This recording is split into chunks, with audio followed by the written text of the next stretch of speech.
Mhm. Hello and welcome to our inaugural episode of Unlearning Labels. I'm Cordelia Gaffar, and I'm here today with Peter and Mira Griffiths. Welcome and thank you for joining us, everyone. The podcast mission is not to offer solutions, but to offer a safe space to have conversations that impact organizations and deconstruct the issues they face. In this way, companies can better understand the challenges, see where they stand, and how we can help them. Each month, on the last Wednesday, we dive into defining an aspect of allyship and diversity. Tune in as a team and make it part of your monthly staff meeting. And now for the show. Yeah, so welcome everyone. Welcome to our inaugural episode. And we wanted to just unpack, I guess, the way it's going to roll for the 12 episodes. You can say a bit about this, Cordelia, right? That not only are we going to do one a month, but actually on Clubhouse, we're going to do weekly Clubhouse rooms. And we're going to open up the floor and have really meaningful discussions about the topics that are really close to your heart. Yeah, but you know what, Peter? I think we should always start with definitions, right? So, how did our conversation about this start? It was like, well, what are the labels? What are the labels that others attach to us? What are the labels that we attach to ourselves? And, kind of like, like the label of leader. We were talking about that this morning, right? And, usually people have an association with what it means to be a good leader. I guess in a way, right, Mira, it's like we self-identify and put others in categories and boxes with labels. Absolutely, yeah. Yeah. And then when you identify, you have this idea of a leader, for example, and then you either fit or you don't fit in a box. And if you want to be a leader, you need to be like that one in the box on the label. And then you have all sorts of ideas about are you good or not good. And often I think, labels can be helpful. Obviously, that's why we do these things in our minds. We label things. You don't want to be looking at a poisonous snake. You want to run away from it because you know that it fits under the label of poisonous snake. But at the same time, we in the other situations, in work and life and who we are, it can be quite limiting. And because of it, we really want to talk about it on this show. Yeah. We want to unpack it so we understand, what it is.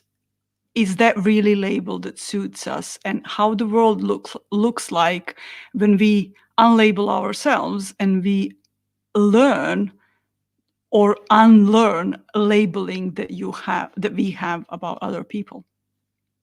I like the way you said that. And, to your point, like if we were to take that poisonous snake and make it a human, right? That's the problem when it comes to diversity, equity, and inclusion, right? Because then, you become like a Black employee or an immigrant employee or a white employee or a man or a woman.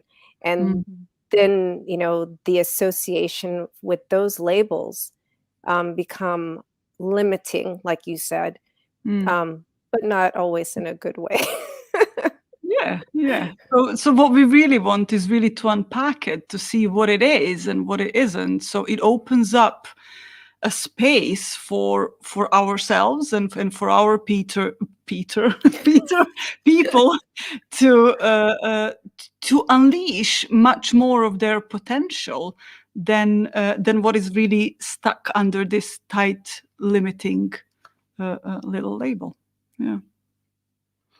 And should we share some of our experience in terms of labels that we have? Because we were having a discussion offline earlier today. And I'll talk about mine, for example. So when I was a bit younger, I had sorry about that. I had an experience in the education system that wasn't so positive. So if I'm honest, I actually spent most of my life until a few, maybe 10 years ago, thinking that I wasn't enough because I got told by teachers, adults, etc. But luckily for me, I was strong-willed, strong-minded. And I guess that's what got me into being curious about psychology, coaching, creativity, stuff like this. And then I learned later on that actually the education system isn't as scary as I once thought. And that education's really amazing. It's just that I was given certain labels and I actually believed them for, quite a big chunk of my life. Is there any other labels? Yeah. I think being a white male, talking about diversity as well, if I'm honest, used to make me feel uncomfortable. But then Mira and I were talking about it, that Mira said, didn't you spend nearly 20 years of your adult career as a leader developing diverse teams and making people feel psychologically safe and getting the best out of people? And I was like, yeah, okay, maybe I know a little bit about this stuff then, Yeah. How about you, Cordelia? Well, before I talk about me, I just want to say, Peter, like, what was limiting for you being a white male talking about diversity? Like, what part of that was a problem for you? A bit of imposter syndrome, and honestly thinking, well, okay, I'm well traveled. And again, I had, good experience in managing people internationally. But for whatever reason, I kind of felt a little bit uncomfortable getting into those conversations because it was kind of like, who am I to, I felt the weight of that label of me. Well, I'm just a white male. Why can I get into a topic about, a certain demographic? But then the more curious I got about what I didn't know and the fact that I was willing to listen, that's when I was, the gift of getting new information. And I learned a lot just by getting into certain conversations that if I'm, I wouldn't have normally got into before. But it's not as scary, just for people listening or watching. It's not as scary as you once think. You might have thoughts and feelings about certain labels. But the more I was just listening to understand people that were totally different than me, I realized that these labels are not fixed as well. As Mira said, it's good to have them as a frame of reference. That's how we get to know what's good and bad, etc. But even good and bad, it's not black and white, right? It's for me, it's it's totally made up. That's all I'm saying. That the more you get curious about, is that label really true? Or at least, what I'm saying to me, I'm having an internal dialogue and saying that label that I've kind of been telling that story to myself, for quite a long time.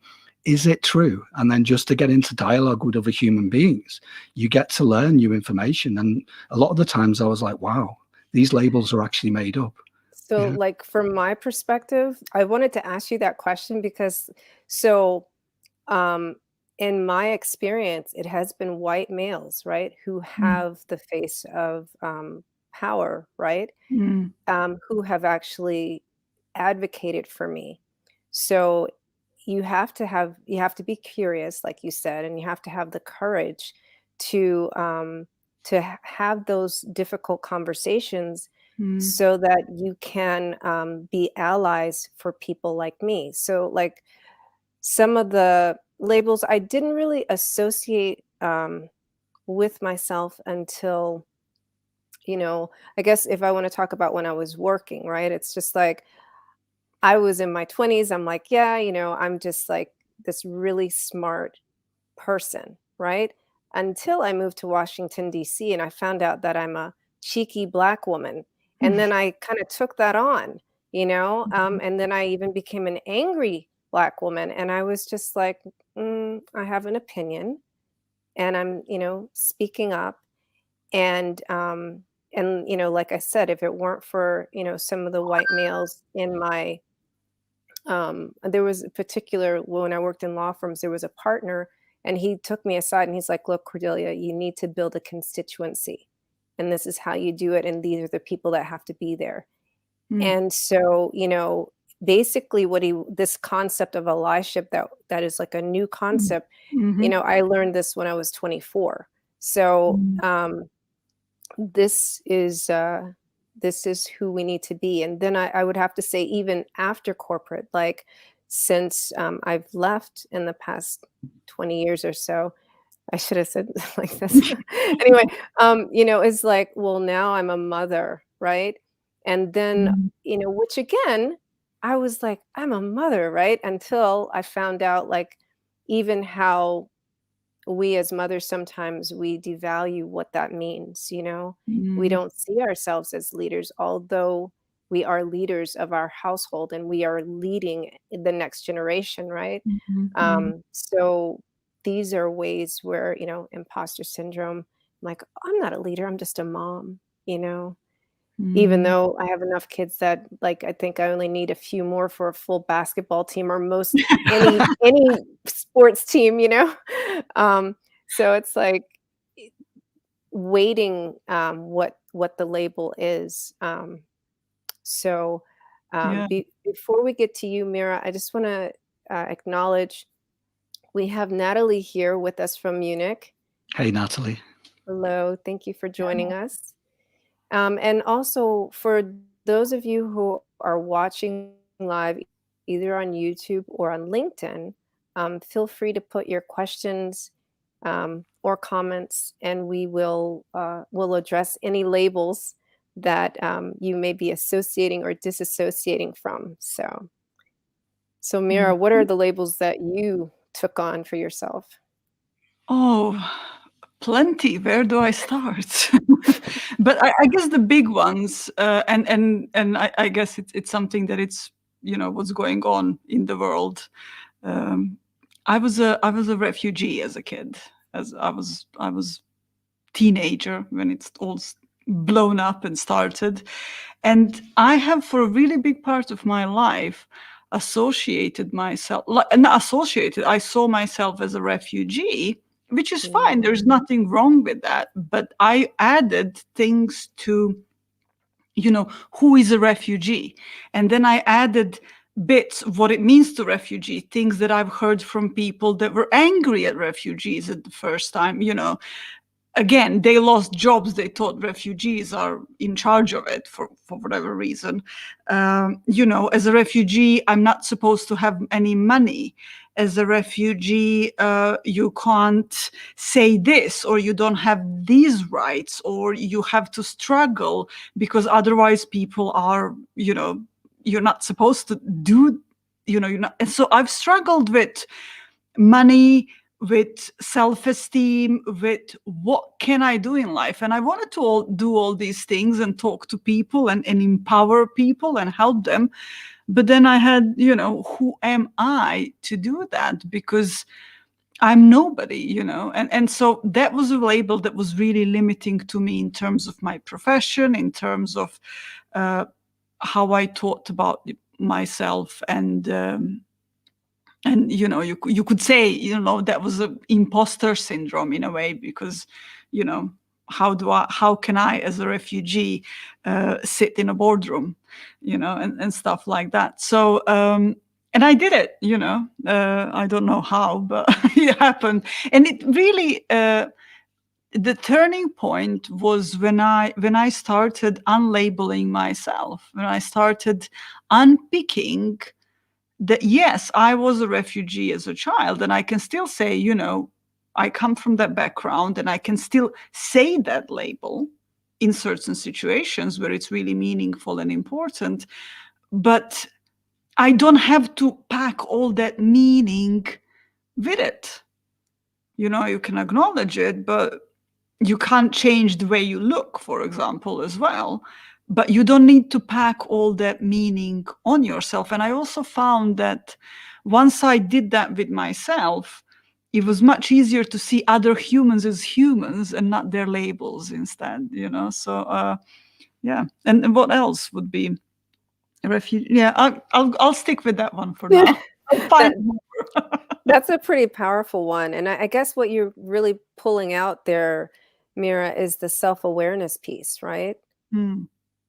Yeah. Yeah. So, the more self-aware you are of what that terminology is doing to your psyche and the way you're showing up in the world, Hmm. then you can understand, how that must feel for someone else. Hmm. And, I guess it helps you to be more compassionate. Absolutely. Yeah. Yeah. And it just opens up different perspectives. Like I can now do things that they would be totally impossible for me in the past, but and so I can allow other people to do things that in the past I thought it would be, that person cannot do this because blah, blah, blah, or, they would not be suited for this position because we were just, yes, Natalie, I took control of my narrative. And so, yeah, you see other people differently as well. Yeah, definitely. Now we have, gone from looking at ourselves a certain way. And then, I'm pretty sure, like for me, I still have categories of people, but it more looks like mean or evil, you but still, we need to move away from the adjectives, just say no to the adjectives. Um, Mm, and then just allow ourselves to be part of the human club. So mm. what about you, Peter? Like when you um, unlearned your labels, or are you still unlearning your labels? Let's go there. Oh yeah, I'm definitely still unlearning my labels, like Mira said, and all of us, right? There's always things that I'm probably not aware of, right? Unconsciously, there's things that I'm still working on. And the way I look at this, it's a lifelong act of just being curious. And you said it there, Cordelia. Just the only label that's meaningful for me is human. I can own that badge, with pride and say, I'm a human being. And I think that's the leveler for me. We've all got other labels, or people might put us into pigeonholes, and there are uses for that. But as soon as you connect with another human being on any level, just by listening and learning about, what makes them tick, you then connect with them. It's a human connection, So all of the labels melt away. Not that they're not important for that person's journey, because they are, right? But also saying is that those labels, whatever you've been working on, they just melt away. And then you realize that you've got a deep connection with humanity. And that's kind of what we're pointing to. That for me, it's been a lifelong journey as an adult to kind of unlearn some of these layers, Mm. And you know what, I'm kind of, because I know Peter and Peter's work with teams, I've noted, and then again, my own work with teams, and Cordelia, I would imagine for you as well, is when you get curious about people and you don't just believe that narrative, or you come in with people without the narrative, you come in clear-headed. And so they start showing so much more that they even knew that they could do.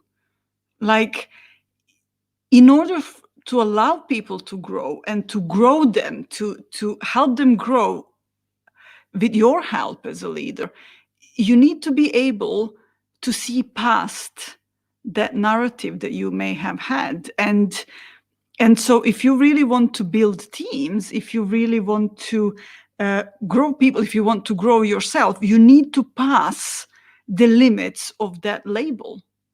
Otherwise, that's the limit. That's a lid, as you sometimes say. And so if you come in as a leader with a blank sheet, it is much easier to build that team. It's much, much, much, much faster than when you have to.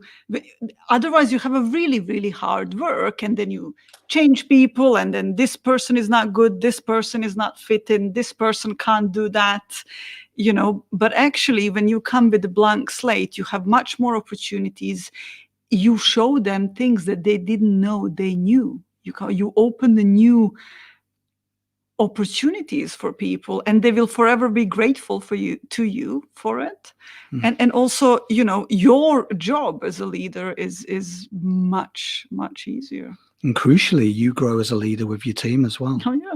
Yeah, because the more you touched on it before, Cordelia, it's about awareness, and it's a lifelong thing, or at least it is for me. I don't know about you two, but for me, it's just constantly being aware that I have to work on that. But when I say work on it, I don't mean like it's a pain in the neck, you know.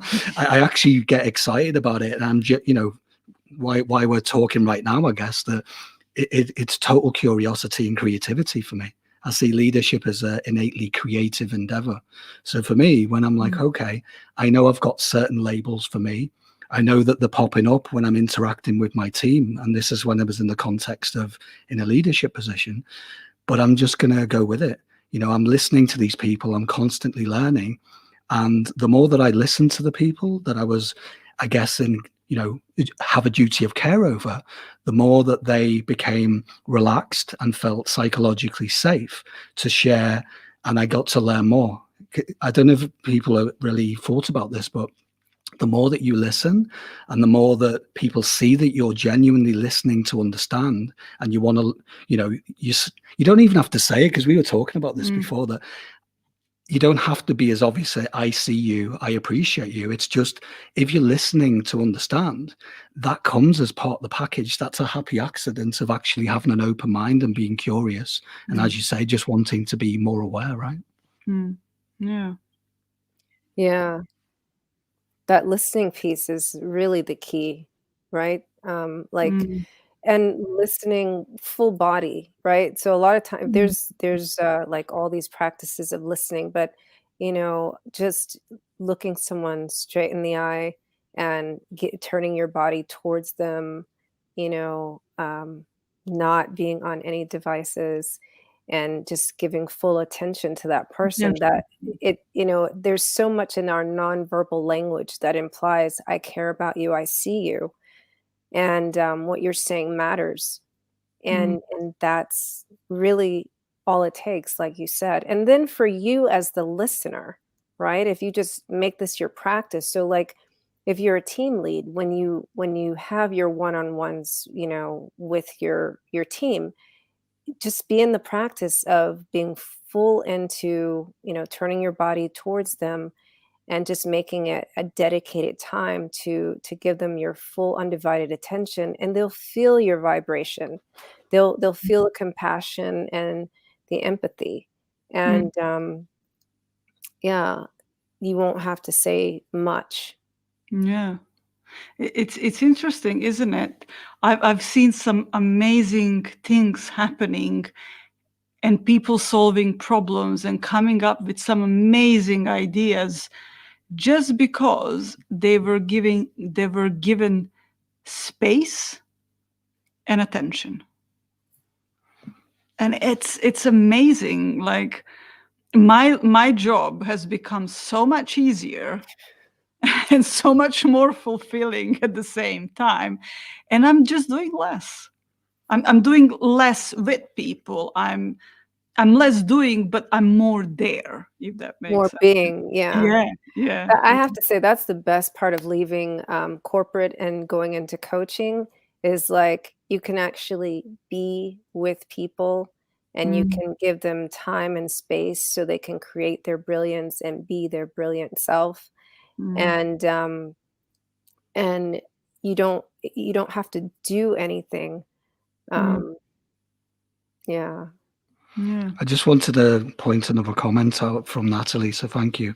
She said listening equals insight, and with insight you can influence people. Yeah, definitely. yeah, It makes absolutely. your job so much easier. Yeah, yeah, Because that's the thing. I mean, if you look at most of the things that impact diversity in an organization, it's usually because people don't feel like they've got a voice, right? mm, And that's it. You know, the best gift you can give anyone in an organization is saying, you know, I hear you. And then a lot of the problems can be dealt with because you're already in dialogue and you have, like I said before, a human connection, right? Yeah. So, couple of things that we spoke about here. It's is self-labeling and labeling others, and those two don't go apart. It's same like self-judgment and judging others and all of Yeah. that stuff. Yeah. And so we had few conversations so far with people, and seeing what is important to them and how these labels have affected their job. And we spoke about, people came up with, I'm too old. People think I'm too old to understand them, or I'm too young. Nobody's listening to. I'm not important.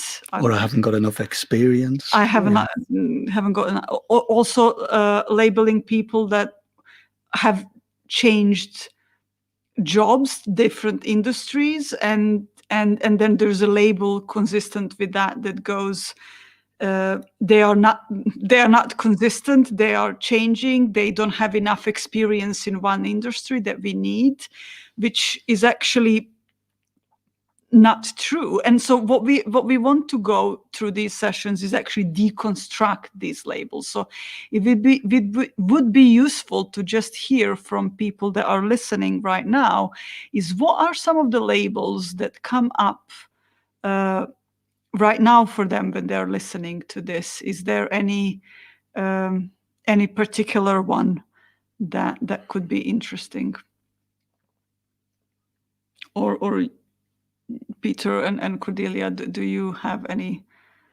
Well, just to unpack what you said, I mean, that one kind of struck a chord with me, just to unpack that a little bit further and explain it. I got told that a lot because I lived in different countries. I changed careers.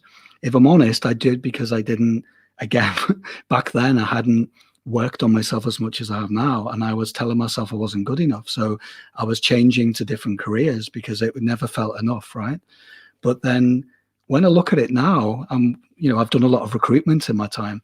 I really respect people who've built up that resilience of living in a different country, learning about new cultures, but not just that, they've actually gone through a few different industries. And I'd much rather someone does that, because it shows that they've actually, like I say, built a bit of resilience, but they've also had some variety. So I just think people, organizations and recruiters, decision makers shouldn't be so uncomfortable if people have had a bit of a, I know it sounds cliche, but it's never a straight line, right? It's all squiggly, it's all over. I don't know, maybe because I resonate with that because it happened in my life as well. And remember the lady we spoke to who was in HR. Right. This was on Clubhouse, right? And she said that she'd had a really rich experience from what we heard in just 6-7 minutes. And I was like, I would hire you. I was kind of like, I would take you for a job. And she said that she wasn't able to get an entry-level job in HR, even though she'd been in quite senior leadership positions, right? Yeah, and it's interesting. And so why is this label not helpful at all? It can be quite destructive, and companies can actually miss lots of opportunities, because people who have changed, so different industry, maybe they did a similar job but different industry, or they know how to transfer experience. Right. They're open to learning. They are open to connect with people on different levels, not just talk about this one particular thing, the job that they're doing, so they can connect on a different human level. What else is there? As you said, they're probably more resilient to change. Right. So they're not incompetent. They're not inconsistent. Those are the labels that are attached to those people that have what is that called?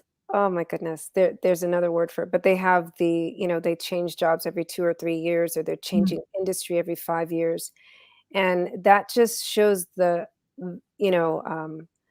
diversity of that person's experience, really. Yeah. And if we're really truthful, the days where people are in an organization for decades, unfortunately, they don't seem realistic anymore. And that's not because there aren't great companies out there, because there are, right? But it's just that things are so quick to change. And some companies, let's be honest, they won't last that long, because the industry, if you look at COVID, for example, there's a lot of change already. But COVID aside, we were talking about this the other day as well, right? Uncertainty is actually the norm. And we just forget that. And this, and again, it's another label, right? Yeah. And so if you have people in your company that have experience of change quickly adapting to change and learning and going forward, these people can be actually really useful in this. It's an in-demand skill. Yeah. Yeah. So it's really interesting that if you label it as something that it's, this person is not consistent, they may leave whenever they want, or whatever meanings we attach to that, it's actually, we are losing. Yeah, because the truth is, like, when you talk about resiliency, like, that person has got to have an amazing amount of emotional intelligence, right? Um, quick learner, fast on their feet. So, yeah. And what are you saying? How, with a variety experience background, I bring a broad perspective on it. You Absolutely. name it. Yeah. So, Yeah, and that's the thing, isn't it? When I hear organizations all the time, and I was part of that, some of these organizations saying, yeah, we're not really good at dealing with change and uncertainty. But then the people who were hiring were, again, they weren't very, they hadn't really had that experience. But not to say that you shouldn't hire inexperienced people, but you should, again, it's hiring a diverse set of people. Hiring really young people because they're really malleable and they're deeply creative straight out the gate. They may not have, the diligence and the structure already embedded in them because they need to learn that. But if we, if you put the brakes on as a hiring manager, you just have to realize you were there yourself, Yeah. And I try and remember that then when I and see on there's the a other few. side, Yeah. I'm sorry about that. I didn't mean to cut you off. But then on the other No. side, right? Just because you're an old person, like you're, 50, 60 years old, that doesn't mean that you're not creative or that you can't learn quickly, or that Absolutely. you're, you can get That into you the can't, flow of technology. Yeah. and that you can't change the way you think, because I've heard, we were doing a research with leaders in companies, and so we spoke a lot with younger people as well, and so it was interesting to see that lots of young people see the barrier in between them and older people. They have this idea of they just won't listen, they won't change, it takes them too long to change something, so therefore, and so because of that label, they are not even connecting, they're not going there, because there is an idea that what's the point, they won't listen anyway. They're just these old people sitting there in management, and nobody's listening to us. And then you don't try, and there is so your idea doesn't go through. You're just widening and in making this gap even larger in between yourself And and no them. trust on the team. And transference, I think, is what you're talking about too, Yeah, right? We yeah. talked about that in Clubhouse last week. Where sometimes, as an older or a younger person on a team, you'll be like, oh, that person's like my daughter, or that person's like my dad, or my uncle, or my grandfather, you know what I mean? And it's like, or that person's just human, and you're at work, you're not at home. And and just take the person for face value, instead of entering in with a label. So I guess we came up with more labels, right? So that's ageism. We didn't really dive too much into sexism, but We will over time. We have we 12 episodes. We have whole year to get there. Yeah, and for the people listening or watching, we're going to be on Clubhouse each week, and we really want to, really unpack some of the topics that you think are meaningful for you, or, maybe your organization struggling with a particular thing related to diversity inclusion. We'd love to hear from that.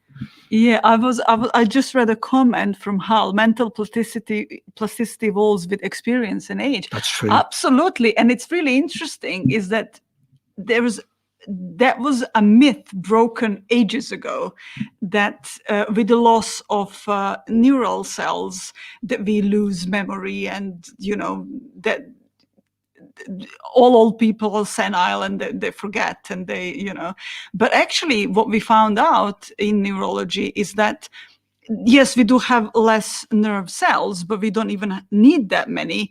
But what happens is that a connection in between these cells improves and enlarges in number over years. So actually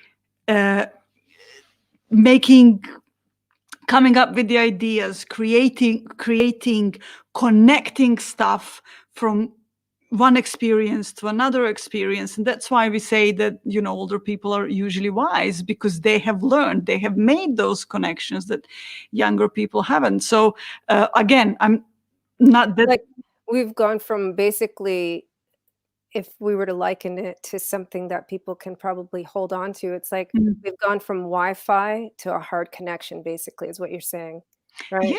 Yeah.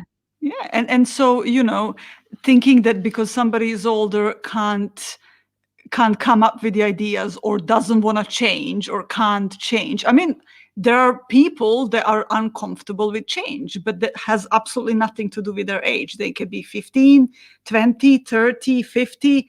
It's the same thing. So it's not the label, it's not the age group, it's the person. And so if you're open to it, And just to connect the dots in a meaningful way in real life, many companies we speak to in Berlin, because we deal with a lot of clients who are in the startup scene, they're missing a massive trick. And it's innocent because they just didn't pre-bake that into, when they're scaling up these companies really quickly. I'm like, where's the diversity in age? And they're like, well, it's a young dynamic company. And I'm like, but what about putting an old experienced person who's cut the teeth in operations? It'll stop all this chaos in its tracks, and you can go even faster. And they're like, wow, I didn't think of that. Yeah. So that's the thing. I mean, just if anyone's listening who's, in that scene, it's just find more older people, because you'd be surprised. Wiser people. Yeah, older, wiser, anyone who's cut the teeth in your kind of industry, but they might not have the technical know-how. But that's something, I mean, we talked about this before. I worked in many different industries, and I didn't know anything about the industry when I first was recruited into it. But what's transferable time and time again, if you look underneath the labels, is that rich experience, that resilience they built up, that connecting the dots and being able to critically think and drive innovation. That comes with diversity of age, right? Indeed. So I'm so excited that we've started this podcast to have these conversations. And, like we've already mentioned one or two times, we have these chats on Clubhouse on Thursday afternoons or evenings, depending on where you are in the world, at 2 p.m. Eastern time and 8 p.m. Central European time.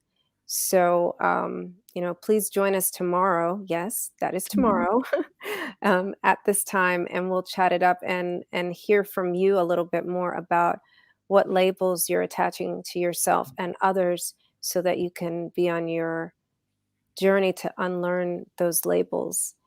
And I want to thank Natalie, who has been with her little one, who's not allowing her to type, but allowing her to listen, and her little one is benefiting. See, we're already helping the next generation. And Hal, thank you so much. Crystallization of thought from one's experience. Yeah, definitely. So close us out, Peter and Mira. Thank you. Thank you. And we will be here soon again. Yeah. And if you can, join us tomorrow. Thanks. Thank you, and good evening. Bye.